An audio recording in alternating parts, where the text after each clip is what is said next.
Hey guys, Gene here from the BSP Wrestling Show, and we're here for Monday Night Raw review for March 20th, 2017. My goodness.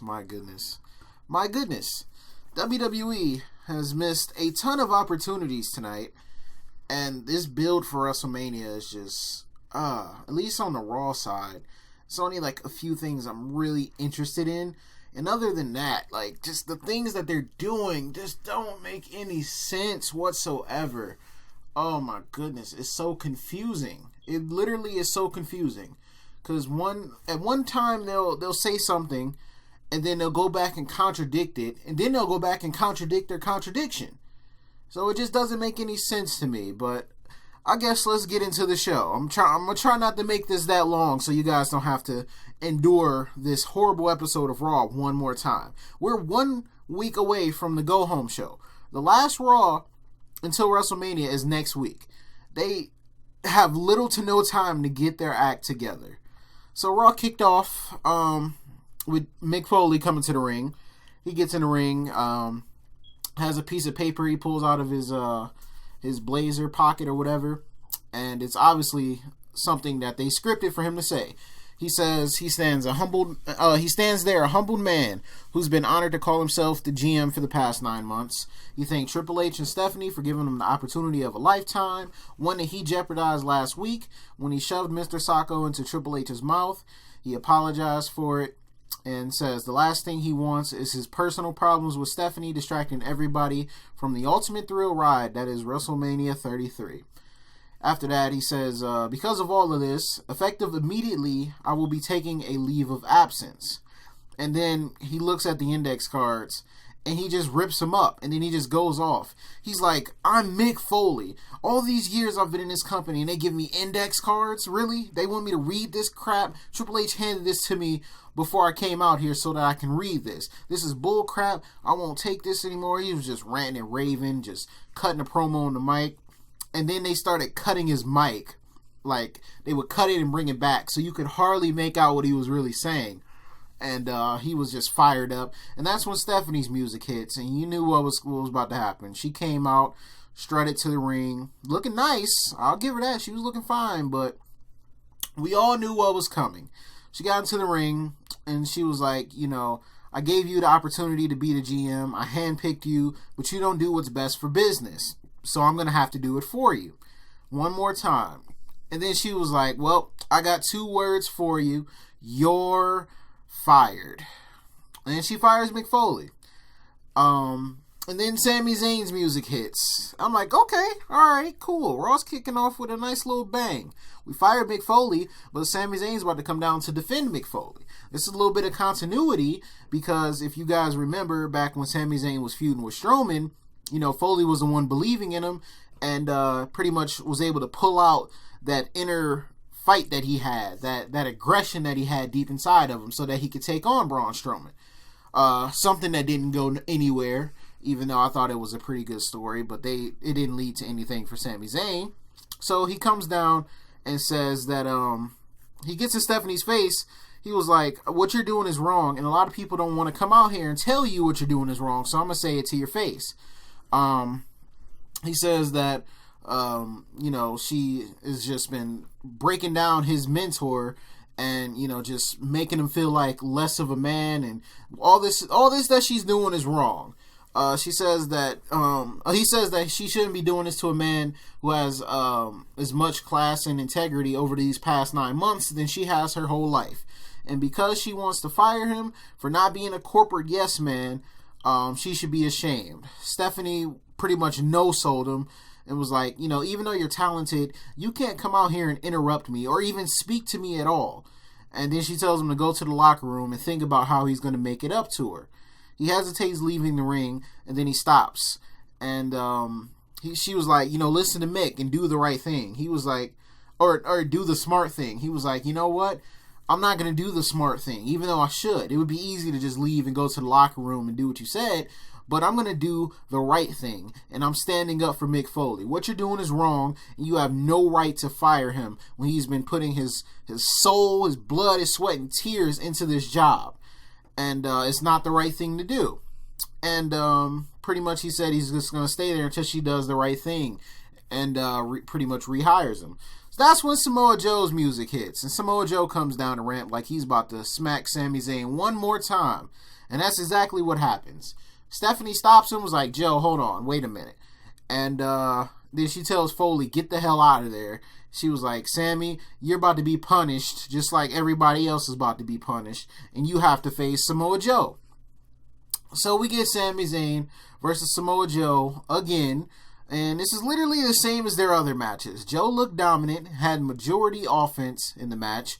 While Sami did get a few licks in, he pulled off the turnbuckle DDT on the outside. That was a pretty cool spot. But what did it lead to? Nothing. After all of that, he tried to capitalize with the haluva kick, but he got caught with the Uranagi like he did last time and proceeded to get choked out. And this man, Samoa Joe, looked like he busted the biggest nut of 2017. It wasn't Xavier Woods. It was Samoa Joe. Like, he was, his eyes was rolling to the back of his head while he was choking him out. Like, he enjoyed it.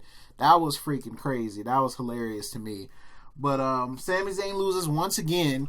And so I beg to ask the question, what was the point in having him coming out, stand up for Mick Foley, just for Foley to still get fired and Sami to look weak once again? What was the point? Not saying it looks bad for Samoa Joe. It looked great for Samoa Joe. He's still the destroyer. No problem with how they booked him, but it was just a waste of time to have him come out there, look as if they're going to do something with him, and then he just gets buried again. I don't understand. I think I do understand. I think they're trying to make him Daniel Bryan without making him Daniel Bryan. They're trying to get somebody who goes against the corporate shtick, the authority, but he's never going to get that Daniel Bryan momentum. The crowd is kind of on Sami Zayn's side. You know, he gets a nice reaction, but he doesn't get the Daniel Bryan reaction. And even if he did, they're not going to make that same quote-unquote mistake ever again, because WWE didn't want to push Daniel Bryan. The fans made them push Daniel Bryan. And, you know, once he retired and everything, the WWE was happy about that. They didn't want Daniel Bryan to succeed. They didn't think that after he won the title at Mania 30, he was going to, his popularity was going to go up. They thought it was going to just decrease. They just thought nothing else was going to come from it. That was just the peak of it.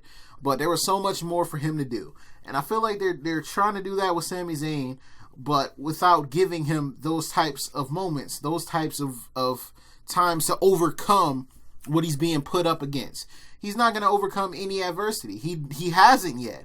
The most he's done is beat Braun Strowman by countout. That was it. That was the only thing he's done. And that didn't really count for anything, especially now since Roman Reigns has pinned Braun Strowman clean. Now we don't even remember Sami Zayn. So I felt like that segment was pointless, and so was the match. Foley backstage thanked Sami Zayn for what he did for him. Sami said he needs Foley to be on Raw so that he can stand up for everybody. Foley says he needs Sami Zayn to stand up for everybody and that he's proud of him. And Zayn said it's not often you get to meet your hero. And they shook hands and hugged and whatever. Foley walked away. They just had people, you know, on his way out or whatever, just shaking his hand. He ran into Sheamus and Cesaro. They hugged him and everything and thanked him for giving them a chance to succeed and believing in them by putting them in that best of 7 and then making them become a tag team, which was probably one of the best things he could do for him. He said, you know, he was just doing what he knew was right. He saw the potential in them and just had them, you know, bring it out of each other. And now they're a pretty decent tag team. And then he walked away from them. He saw Bayley, gave her a hug, and then he sees Triple H. Triple H is just chilling backstage with a big old Kool-Aid smile because you know Foley is about to leave. He goes up to him, smiles at him, and says, "Have a nice day," and walks away from him. And then that's when Foley leaves through the exit doors, and that's the end of Mick Foley as the Raw GM. 9 months he was the general manager of Monday Night Raw, and he is no longer the general manager. Hopefully he gets his hip replacement. I think that's what he needed, a hip replacement surgery, so hopefully he gets that figured out and everything, and he lives a healthy life or whatever, or a healthy rest of the life. They updated Seth Rollins' injury. pretty much saying he's been trying to rehab and everything. He re-aggravated the knee. They had one of his doctors or one of his therapists, his physical therapists, pretty much say that, while his recovery is going well, it'll be months before he's cleared to compete in the ring. But if he chooses to go to WrestleMania, he's afraid that Seth will wind up right back there the next day. So that's pretty much what it is. Seth is very motivated, but they don't think he's going to be able to be cleared in time for WrestleMania. But we all know Seth's going to be there anyway, so that was pointless. Charlotte versus Dana Brooke. It had promise. It did. Dana was looking strong in the beginning of the match, and then it got sloppy. They started botching everywhere and whatever. Charlotte won, I think, with a boot to the face or something. Who cares? Stephanie ran into Bayley backstage and was pretty much making fun of her because she was sad that Mick Foley was gone. And, Bayley told her she used to look up to Stephanie and she used to, respect her, but now she doesn't anymore because of how she's treating people and how she treated Mick Foley. And then Stephanie went on this little, whatever about how Bayley needs to fight for her spot or something, prove that she deserves to be champion. I don't know. She put her in a match with Nia Jax. And this didn't make any sense to me. She put her in a match with Nia Jax, and if Nia Jax won, she would be in the match, the triple threat match at WrestleMania, making it a fatal 4-way. The reason this doesn't make any sense to me is because she had this same match last week and lost because she was unable to control herself. So now she gets a rematch. And Stephanie was like, yeah, she gets a rematch, and this time is no disqualification. Why are you rewarding her for not having any type of self-control in a match where she could possibly get a championship opportunity? Why does she get to redo that? That doesn't make any sense to me. That's so stupid. You could have just made it no disqualification last week. That would have made more sense. We had the highlight reel. Chris Jericho said he was going to bring out the real Kevin Owens. And he says that Owens isn't the cold-blooded killer that he says he is and that he portrays. And he's going to show who the real Kevin Owens is. Jericho shows a picture of Kevin Owens at age 16 with a Chris Jericho shirt on, doing a Chris Jericho pose. He had his posters on the wall and everything. And Jericho says that pretty much Kevin Owens is a fan. He's a fan of Jericho. He told him, he was like, "You're a fan of Jericho. Mark out, man." And he said once Owens got to the WWE, he reached out to Chris Jericho in a Twitter DM that they put up, and was just pretty much asking for advice about how to not piss people off and whatever. And Jericho was giving him advice. He said he was never best friends with Kevin Owens. He was his mentor. He was his idol. He was his hero. And he says once he makes his entrance at WrestleMania, Owens will turn back into that nerd from the 2000s. He'll get nervous, probably pass out when he finds out that he's facing the Ayatollah of Rock and Roller, the best in the world, the GOAT, Y2J Chris Jericho. He said it's going to hurt him after Mania more than he hurt Jericho. Then he called him a stupid idiot, and he went to put him on the list, but Samoa Joe walked out. I'm just like, well, okay, well, Samoa Joe's the destroyer, but what business does he have here? But it became clearly obvious why, as he just provided a distraction for Kevin Owens to sneak up behind Jericho and attack him. And he beat him up pretty good and hit him with a pop-up powerbomb. Joe didn't come to the ring. He turned around and walked away. His purpose was served after that. He was just like, yep, did my job. Now I'm going back in the back. About to go eat some donuts or something. And that was that. Owens attacked Jericho once again. Not as bad as he did during the Festival of Friendship, but enough to get the point across. So after that, we got a 2-minute cruiserweight match. TJ Perkins lost to Brian Kendrick. Then after the match, Kendrick was talking about Cesaro wasn't in the country because he doesn't have his passport or something, which had me dying because I'm just like, well, how the hell is he out of the country if he doesn't have his passport? Wouldn't that mean he can't leave the country? So that didn't make any sense. Whatever. This whole night didn't make any sense to me. Reigns was getting ready for his match against Strowman in the main event, and he was asked if he was distracted. He said no, And no disrespect to Undertaker, but the only time he thinks about him is when he thinks about beating him. And tonight he's going to teach Strowman that this is his yard. Stephanie, still burying people, went up to Cesaro and Sheamus. She said Foley is gone, the man to thank for them getting a spot in the triple threat tag team match at WrestleMania. And Sheamus was like, we earned that opportunity. Stephanie was like, well, you got to earn it again. In a 4-on-2 handicap match against the tag team champions, Anderson and Gallows, and Enzo and Cass. And I'm going to talk about that match here shortly, because it's coming up right after this Bayley and Nia Jax match. Now, this tag team match I'm going to talk about, it doesn't make any sense. Just fair warning. It doesn't make any sense, and I'm going to bury it. So, Nia Jax pinned Bayley clean. It was a no disqualification match. She just tossed around like a rag doll. Nothing more to say here. We did get a Triple H interview. Michael Cole interviewed him or whatever. And pretty much what Triple H was saying is that he blamed Seth for coming back. He said, he really wanted to have a match with him, but, he just pretty much shot himself in the foot when he dropped that crutch last week when he went to attack Triple H. And then once Triple H got to the outside, he was able to grab the crutch and use it against Seth. And he was like, it's the crowd's fault for hyping him up. He said Seth was the future. He took him under his wing. They called him the architect, but Triple H gave him the blueprint. He said Seth, when he got knocked down, he complained and cried about it and blamed it on something else. And he said he's not coming back. And it was ironic because he needed a crutch and Triple H was his crutch. So it was just ironic that Triple H, being the crutch, picked up a literal crutch last week and re-injured Seth Rollins. And then he said he had some comp tickets to give him so that he could be in the nosebleeds with the crowd and he could just hear the roar of the crowd and just actually be at WrestleMania but not performing. And then as he's leaving, he takes the tickets back and I'm just like, dang, can I get those tickets, Triple H, please? Like, sir, please. Really, I would really enjoy those tickets. No, like I'm serious. Like, can you just, I'll DM you my address if you need it. Just send me them tickets. I'll find a way to Orlando. Just give me the tickets, Hunter.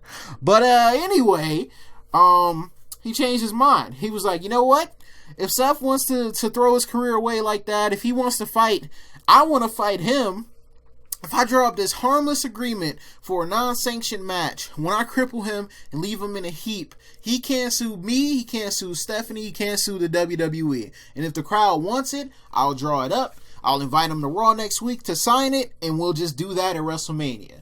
So he's pretty much trying to be in a non-sanctioned match so he can pretty much do whatever to Seth Rollins without any repercussions to him, his wife, or the company. So that'll be pretty cool. I'm sure Seth is going to pop up next week because last Raw before Mania. Let's bury this tag team match. Oh my goodness. This was so confusing. So not only was it confusing to have Enzo and Cass and the tag team champions on the same team who clearly hate each other versus Cesaro and Sheamus to re-earn their spot in the triple threat tag team match that the tag team champions pretty much just handed right back to them because they wanted to attack their partners before the match. They attacked Enzo and Cass. They pretty much weren't involved in the match. And then the tag team champions got their asses kicked real fast. And I think Sheamus broke Carl Anderson and they picked up the win. So I don't understand why they didn't want the help. Like, I get it, they're trying to stand on their own 2 feet and trying to, whatever, but you just pretty much put yourself in a situation to have another team be in the match at WrestleMania instead of just only having to deal with one team. Now you got to deal with 2 of them. You played yourself. Congratulations. You played yourself. This New Day segment. This New Day segment was the best part of Raw because as soon as Xavier Woods popped up on the screen, the crowd went crazy. They erupted. He got a massive pop. And it was so funny because Kofi Kingston and Big E were standing like to the left and right of him. And when they, cut to the New Day, they were just staring at him with that look like, you got something you want to tell us? And like they teased, talking about the whole Paige sex tape thing or whatever. And then he was like, yep, we gonna talk about WrestleMania. And, they just went on hyping up WrestleMania and all this other stuff. And Big E was hilarious because once they told what they were excited to see, Big E was like, bump that. I want to see Goldberg versus Brock Lesnar. And he just kept saying it, and the way he said it was just so freaking hilarious, man. The New Day are freaking hilarious. Like, if they're not going to be wrestling, this is fine. They're just entertaining. Whatever, I can deal with that. And they're more entertaining now because of the whole sex tape leaking now, because the crowd is smart to it and they want to cheer for him now. So that was hilarious. They did that little segment, and that was the end of that. Austin Aries beat Tony Nese. It was a solid match. Didn't go that long. I guess we're coining Austin Aries' discus forearm as a discus 5-arm, because he caught Tony Nese pretty good when he hit it. It looked clean and it sounded like it hurt. He rocked his jaw. So Corey Graves pretty much changed his move name to the discus 5-arm because forearms wasn't enough for that move, I guess. But the key here is after the match, after Aries won, Neville came out once again, and Aries like, wait, I don't have an exclusive interview with you. Why are you out here? Neville said he could come to the ring and obliterate him like he's done the rest of the division, but why bother when Aries is beneath him and not a threat? He said, Austin Aries said he was sitting back and watching, Neville said this. He said he's sitting back watching Aries' ego spiral out of control, and it will make his victory at WrestleMania a little bit more satisfying. And that's when Aries said that this is the most unbelievable interview he's ever had. Unbelievable interview segment. He said he hears what he's saying, but he sees something different. What he sees is a man who has to step into the ring with someone who's not on his level, but someone who's above his level. So for the next 13 days, he can go around saying that he's the king of the cruiserweights. But after WrestleMania, when he takes his title, this whole facade that he's made up will be over. I'm excited to see this match. This is one match they've built on Raw that I really, really want to see. Austin Aries and Neville have a chance to tear down the house and put a lot of eyes on the Cruiserweight division. They just need to give them the time. And with the time that's being rumored for WrestleMania, they better give them the time, because these two will kill it. Neville's been on a great streak lately of having great matches. So just imagine what him and Austin Aries are going to do. That'll be an incredible match, and I can't wait to see that one. I'm really hyped for it. After that, Braun Strowman, before he faced Roman Reigns, said that he's not facing Reigns, he's going to destroy him. And if Taker wants to face him at Mania, he's going to need a shovel to scrape him off the mat. That's when we get the main event. Another match and building towards WrestleMania that really didn't make any sense here. So we have the match. Strowman's trying to be powerful, but Reigns at the same time isn't going to let anybody overpower him, because why make Reigns look weak or vulnerable? Not even weak. Why make Reigns look vulnerable? That just seems to be impossible. They don't want to make him look vulnerable at all. It doesn't matter who is in front of him, he will never look vulnerable to him. I don't understand that. Like, if you want to build sympathy for him as a babyface, I saw this on Twitter. Maybe somebody, I think it was Wise, pitched the idea, have Strowman choke him out. Have him choke him out or whatever, and that'll put an obstacle in his way. That made perfect sense to me. You could have did something like that. We're not giving Reigns any obstacles. Just putting Braun Strowman there is not an obstacle, considering he's already pinned him. So why, one, do I even care about this match if they're not going to make Roman look vulnerable? And two, what the heck? Like, why are we ruining Braun Strowman? Braun Strowman looked like he was cool. He was doing some good moves to Reigns. He wasn't just getting beat up by him. He was beating up Reigns, but we all knew that he wasn't going to beat Reigns, because if Reigns is facing Taker at Mania, they would not have him lose right now, which, like I said, like I saw on Twitter, you could have had him get choked out or something like that, it would have been an obstacle. Maybe put some doubt into Reigns. That made sense when I saw that. So we get Reigns, setting up his comeback, and then the gong hits and the lights go out, and then the lights pop back on. Who's in the middle of the ring? The Undertaker. Yes, the Undertaker showed up one more time. This back-to-back Raws he's been on. He popped up in the middle of the ring, stared down Roman Reigns for a little bit, then looked behind him to see Strowman getting up, and he picked Strowman up for a clean chokeslam. Clean chokeslam. I don't agree with it, though, because, like I said, Strowman does not look good coming out of this. What did he gain? He didn't gain anything. Oh, he took a chokeslam from The Undertaker. So what? So what? He's not facing The Undertaker at WrestleMania. Reigns is. And speaking of Reigns, after Taker chokeslams the Strowman, Taker turns around and gets speared. Boom. That's it. Roman Reigns on top. No obstacles, no adversity. All these years that Undertaker has been playing mind games with people, Roman just seems to be immune from it. He just seems to be immune. It doesn't bother him at all. It doesn't faze him. And pretty much that's how Raw ended. Reigns, walked up to the top of the entrance ramp, and Taker sat up and got up and did, the whole rest in peace thing. His thumb going across his throat, and you know what I'm talking about. He did that, but Taker looked hurt. He looked vulnerable. I felt bad for Taker. Why the hell should I feel bad for Taker? You should be building up Reigns. Be like, dang, Reigns might not beat Undertaker. Taker's already established. You don't have to establish the Undertaker.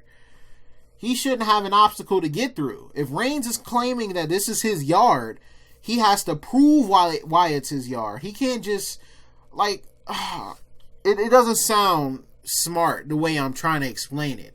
What I'm trying to say is, if you don't give Reigns any adversity, he's not going to earn the yard. He's just taking it. Which, taking it from somebody like The Undertaker, that's not a small feat. That's not just something you just like, oh, well, this is his yard now. No, he's got to earn that. And you could have used somebody like Strowman to make that happen. Because if he's ultimately going to beat Taker at WrestleMania, we don't know for sure, but that's what's being rumored. If he's going to beat Taker at WrestleMania, it's going to feel like he didn't overcome anything. What is he overcoming? He's getting the upper hand on The Undertaker every week, pretty much. He's hopping up from everything, and he wasn't even selling that Strowman ran him over like a freight train last week. He wasn't selling it at all. I really like Roman Reigns. I really see the potential that they have in this guy. He could be a top star that people could get behind, but they're not getting behind him. Because WWE,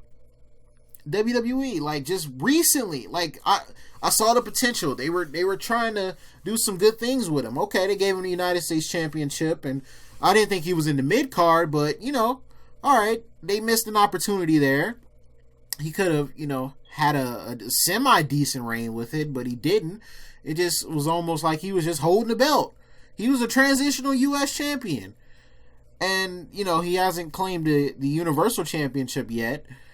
But, if we're trying to build him up for Undertaker, then we got to do it the right way. You can't just throw him in there and have him destroy Taker and that's it. The story isn't interesting. People are not invested in the story right now. So I just don't understand what they're doing. I really don't. It's so confusing. It doesn't make sense to me. I'm ready to pull my freaking hair out every time I watch Raw. This episode was horrible. Let me know what you guys thought down in the comment section about Monday Night Raw. If it was a good episode, which if anybody says this was a good episode, slap yourself. Let me know what you guys, or how you guys feel about this Roman Reigns thing. I'm not going to blame Reigns for this because I know this is WWE booking him this way. But at the same time, man, come on. It's so easy. It's so easy. It's not hard. And it's going to get to the point where it's going to be too late for them to get him over as a face. It's getting really, really close. He's almost to the point of no return. And then you're going to be forced to turn him heel. If you don't want to turn him heel, make him relevant as a face. That's all I'm saying. I don't know. Let me know what you guys thought of Raw in the comment section. Slap a like on the video if you guys enjoyed. Subscribe if you guys are new. Thank you guys for watching, and I will talk to you guys tomorrow for the A show. And Triple H, please send those tickets to me. My DMs are always open like Xavier Woods. So if you could kindly send me those comp tickets for WrestleMania, I would be very, very appreciative. Thank you. I'll talk to you guys later. Peace.